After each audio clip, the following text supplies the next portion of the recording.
Today is 19th of August 2024, an auspicious day of Raksha Bandhan that symbolizes the eternal love of brother-sister relationship, not necessarily the blood relations only.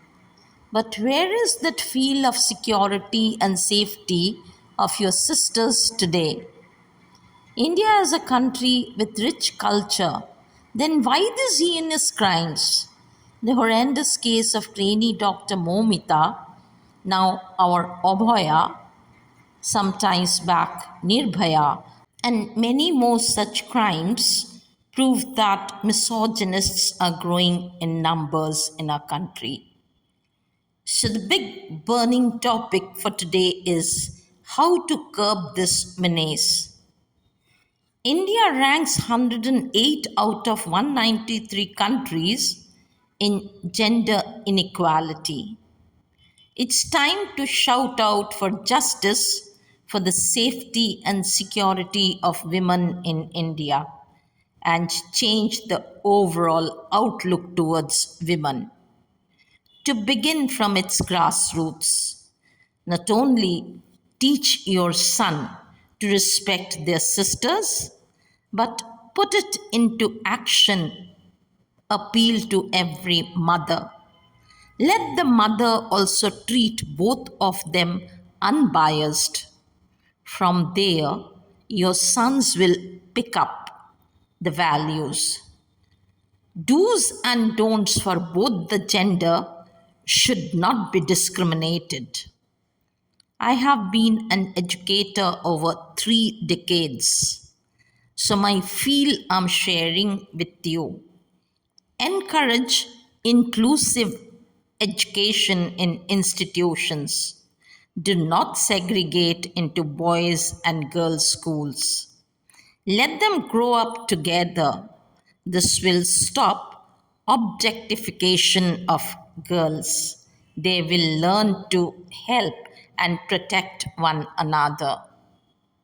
Introduction of self defense in the normal curriculum of school, like any other subject, should be done for all, irrespective whether it's a girl or a boy. The girls will naturally get equipped to defend themselves against atrocities. Moreover, ban the media from objectifying women. Its influence is huge on population.